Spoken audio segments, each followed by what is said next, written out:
Download the AllStar app. Make your picks for UFC fights, challenge your friends, level up and win prizes. Link in description. Get it now. All right, Joey. Let's get started with your last fight, man. The title All fight, right. Cage Fury. You got the strap, you got the belt, the trinkets, so to say, right? You got it at home. Um, yeah, man. Let's take us through that fight, man. Fight week leading up to the fight, and let's talk about that. Like, what was it like? Preparing for this title fight. Um, yeah, this one was a little different. Um, my coach told me, I remember I fought Muka Barnes, who was a very similar fighter, and that was during COVID. I was coming off of a knockout loss for my world title fight, and I just kind of like, was half in, half out with the training, wasn't training as much. So when I fought Muka, I just was like, yeah, whatever, I'll fight him. And he just ended up being a really, really strong, consistent worker on his wrestling. So he just basically, did what he wanted as far as the wrestling. And I wasn't conditioned enough to really fight back. So I tried to statistically let him burn himself out. And, you know, anyways, he ended up showcasing his skills. So to avoid doing that, letting that happen again, coach asked me, "Hey, how was that fight?" And I told him I barely trained, maybe like 2 days a week. And he said, "Okay, that's all I needed to hear." He said that you're gonna stay in the gym every day, 6 days a week. I stayed away from my family. I literally just woke up, trained, took a nap, ate, trained, took a nap, ate, trained, like nonstop. And I went from an MCL tear, Mm. not training that much, to right into 5.5 week fight camp. So it was just literally 5.5 weeks. Hey, do you think your knee will hold up? I think so. Okay, let's do it. You're gonna be training nonstop. So it went from, oh crap, I don't know, to, hey, we did it. Damn, man, that's interesting. The knee. How is it now? How do you feel? Dude, I haven't had a problem with it since I accepted the fight. Wow, that's incredible. Wild. Yeah, that is wild, right? Like sometimes the body just heals Wild. itself, doesn't it? Yeah. Crazy. It He's is. he that's my first question. Is like, how's your knee gonna hold up? I'm like, I think it'll be fine. Yeah. Yeah, you hear that happen a lot, what I mean? Even like in wrestling, some guys will go into matches with like both their knees injured and then they don't even feel it. Yeah. It doesn't affect them at all. And certain guys, the first step that they take and next thing you know, they're collapsed on the ground and they didn't even compete yet. So it's Yeah. it's it's it says a lot about your performance then, you know what I mean? Because you went against this Yeah. guy. I'm not even trying to pronounce his name, but when you see a name like that, you're like, it's weird how like these names are like feared. Like these Yeah. Russian names are feared in MMA, but like a regular name is not feared. Isn't it odd Yeah. that it's like that? Yeah. It's interesting. It's like, oh man, he's wrestling bears. He's gotta be wrestling bears. Yeah, he grew up like in the Yeah. mountains, with Yeah. chopping trees and shit. You know what I mean? Like it's Yeah. 100%. yeah. But you go in there, man, and like in the fight though, like how did you feel? And like what were some things that worked really well, that allowed you to like show your skill set? Um, Consistency builds confidence, Mm. and no days off led to more and more confidence, but even then, as a fighter, you still have your doubts, you still have your insecurities or whatever battles you go through before the fight. I basically had to accept that I had no power of the outcome. That all I can do is just give my best. So I knew that I was just gonna stick to the game plan and perform at my best ability, and whatever happens happens. Like, hey bro, you lose, you lost to a 12-0 guy. You win, hey, you beat a 12-0 guy. So it was more just like, who cares what happens, let's just go do our thing. And I just felt 100% confident, and I would say that it was probably closest I've been to really kind of showcasing my skills, because even then I still haven't. I have my moments here and there, but I have yet to fight to my fullest potential. That's the word I'm looking for. You know, well, some people suffer from self-doubt. Others suffer from or fear my fighting at my fullest potential. That mentality, was it like the first time you've ever entered a fight with that mentality, or has it Yeah, come and man. gone? No, that was the first time. Like that was it was surreal. I remember maybe like an hour before the fight, I just tried to close my eyes and lay down and just completely, blank out all the noise and all that. And I ended up just thinking of the fight and whatever scenarios, and I would get like sweaty, and then I would get cold, and then sweaty, then cold. And it was like I was asleep, but I wasn't. You know what I mean? And then when I snapped out of it, I remember waking up, opening my eyes, and like I had no emotion. Like I just felt completely empty. My wife had, think, texted me like 2 minutes after and said, "Hey, I'm about to FaceTime with my son real quick." And I said, "Okay, make it quick, cause I'm gonna go dark. I'm gonna go off the phone, turn off the phone." So she did, and even then she could tell. She's like, "All right, I could see you're already in your zone." Like my eyes dilated. Like I just, it was weird. It was like in my past, I always had to use anger and aggression to kind of get through those things, but then you're blinded with rage, and your technique or your decision making aren't tactical. So I've been on this kind of journey to not be filled with anger, rage, or not be led by emotion in the middle of a fight, getting hit with something hard and wanting to hit it back, just trying to stay cognitive and stay smart. And um so I felt like I needed to be aggressive to like push through those moments where you didn't want to fight, or that moment you got really tired, to give it extra. And I don't know, I found it just closing my eyes and just, I don't know what happened. It just, I zoned out, came back, and I just felt emotionless, just in flow. You feel like you're in your prime. Basically, that's like you're describing it. I'm priming out. Yeah, I feel like this is my moment. I had someone ask me a couple years ago. I mean, it gets asked to me quite often, actually, of like why I'm not in the UFC yet, or why I haven't tried, or anything like that. And I've just been trying to take the process slow, because I never wanted to get in the UFC and just be another guy that's in and then out. Like I wanted to get in and be able to hold on to it. Yeah, nowadays you see a lot of guys get in almost too early, and then their career is over Yeah, before it even started. right. Man, it's been a long journey for you though, man. You're in Vegas at the start. That's all you fought for. Tough enough, that's OG promotion right there.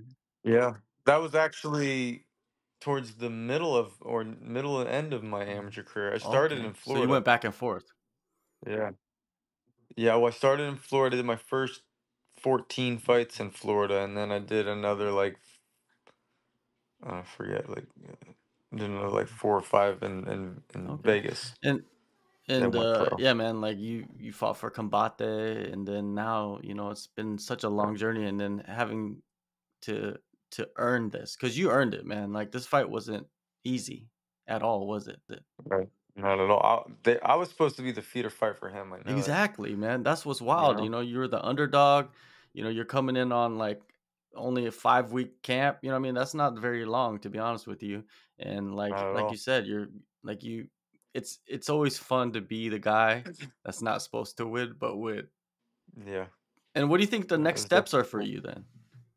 I'm gonna be ready for a short notice call for the Mhm. UFC. I'm letting them know as many ways as I can. Like, hey, anybody who pulls out, hit me up. I'm ready. I'm walking within weight. Like, I'm still in shape from my last fight. Mm. I'm gonna stay ready. And so you're just riding that momentum, man. You just like that mentality, and you just need that little opportunity. That's basically it. That little window. That's it, you know? That's it. You know, I've proven, I think, my skill set, Mm. with each fighter I've fought, every single way I came about the fight was different because I have different techniques, so like Penfield gonna be more colliding elbows because he liked to pressure forward and stuff like that. So I was able to incorporate a lot of close encounter Muay Thai and some judo throws mixed in jujitsu. This guy was a wrestler, so we kept it basic boxing and attacking the lead leg. And maybe I gave him a little bit too much respect on his wrestling because I should have taken him apart a little bit more. But he did his game well, very well, as far as not making me want to throw as much because of his wrestling. Vice versa, he didn't want to shoot as much. How was that? How was fighting MMA with no gloves? That's so interesting. Dude, that was great. Like that brought back regular fight days, like back in high school. And with a glove on, people don't respect your punches as much. Like you better be slipping punches if it's bare knuckle. It only takes a couple to start cutting. Mhm. So, you don't have to blast people with hard punches as much in bare knuckle, so you're able to stay technical and like really do damage. Yeah, man, I like it. it's very interesting. Yeah, it is like, to be honest, it is the purest form of fighting in a way, and if you just add like soccer kicks and Right. all that stuff to it, possibly, then it's the purest form. Yeah, pride Yeah. for sure. Pride For rules bare sure, man. knuckle. That would be that's the promotion we need. That's OG fighters right Yeah, there, Vale man. Tudo style, like back in Brazil days. Uh-huh. Yeah, man, that It's funny, like here in America, we're like, yeah, that would be really, really cool. And it's like in Russia or in these other places, like they yeah, do yeah, it's that. the norm, man. We always see it online. Normal, yes. Um, don't they have a UFC event coming up in Florida soon in Orlando? Is that happening? When's that happening? I think it's supposed to be in December, sometime in Okay, Tampa, or Tampa, sometime in okay. December. Then that's actually that's a good timing. Boy, I'm manifesting it, Yeah, man. I'm yeah, on it. yeah. You gotta You manifest, know? man. Like you said, keep your weight low enough to where you could hop Yeah, in, short notice, keep training, ride the momentum, and you got the belt. That's the most important thing, right? right, That's in right, this right, game, it's all right, about promoting yourself and like what you have accomplished recently. If you're coming off a knockout, if you're right. winning a belt, and then I think the bare knuckle stuff helps as well. Yeah, I don't like that they can use my record because, like, in the bare knuckle when I won, they pronounced me as 12 and Mm. 4. I mean, I'm sorry, 10 and 4, and then when you come out, it's like that doesn't count for your record, but then my record counts for bare knuckle. It doesn't make sense. Yeah, yeah, that's weird. I think if it's MMA, it's MMA. Right. Thank you. Yeah, Yeah. boxing can be separate, kickboxing can be separate, but bare knuckle MMA is still MMA. Yeah, because the rule sets, like, let's say you go to Japan, right? And you fight for Ryzen, their rules are different from the Right. unified But it's rules. still Like over MMA. there, you can do knees on the ground of the opponent, but does that Right. make it not MMA? No, it's the same thing, right? So your record is added. So yeah, that I don't know, that should be on your record. Orlando, man. That you're in Florida. Now, you're in Florida, your head coach, Ben Stark. How did you end up with him? How did that start off? So my head coach is Steve Pellegrino Okay, in okay, Vegas, okay. and then Ben is friends with my other main coach here. Mhm. That's Jeremiah Rodriguez with Futures MMA. Okay. And what's crazy is that back in my amateur day, I mean, back when I was fighting in Florida, it was like 2010, 2009. You know what I mean? It was pretty good distance back when Florida didn't allow ground and pound to the face. Mm, We would fight at the Immokalee Casino because it was Indian territory, so we were able to get with regular ground and pound. Anyways, back then, Jeremiah Rodriguez, before he opened Futures, was actually a fan of mine, watching me through other fights. Him and Ben used to teach at, I believe it was American Top Team. mhm, So he was like, man, this guy's really good. I like this guy. So he'd follow a little bit through my amateur career. I left to Vegas for 10 years. And then I end up coming back to Florida, and he has a gym open that he's been open now for like 6 years. And a buddy of mine was like, "Hey, there's this gym you should come to. It's a good place." And I didn't have a place to train to, so I went and checked it out. And then the moment I got there, I was like, "Oh, this guy knows his stuff." And we ended up talking. He's like, "Yeah, I remember you from back in the day." And I was just like, "What? That's wild. Like, nobody talks about those fights. Mhm. They're not even on my Tapology. They're so old." That's wild. That is wild, man. Yeah. So full circle, I'm back where I started. But Jeremiah, I stayed in Florida because I believe Mhm. Futures MMA and Jeremiah in my corner will be able to take me to the step I need to be, the next level. And you got a family. You got 3 boys. Is that right? Three boys. Man, that's a hefty load right there, man. Not even fighting. That's fighting on top of fighting right there. 100%, man. It tests your mentality for sure. Yeah. And you mentioned earlier about like you had to step away from your family, kind of, isolate yourself for this one. Yeah.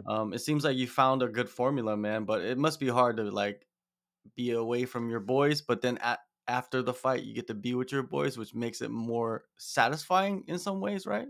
Yeah, definitely makes those first couple days way more connected. Mhm. Like you appreciate that time a lot more. Those first couple days a lot. Yeah, and then yeah, it is something that's it's hard to describe sometimes, right? Yeah. I wouldn't be So, able to do it without, my wife. She mm, definitely helps. She takes down double the responsibility, once I'm gone for fight camp, she's handling it all, so hats off to her for holding down the fort. for real, for real. Yeah, man. Well, December, man, Orlando, short notice or full notice, who knows? You know what I mean? Yeah. Like, get signed, man. You're coming off a Mhm. great win, and you're holding the belt, and that's phenomenal. Thank you, Joey, man, for taking the Yeah. time, and all the best to you. Getting this fight or getting a short notice call or whatever it is. Yes, thank you, man. Appreciate it.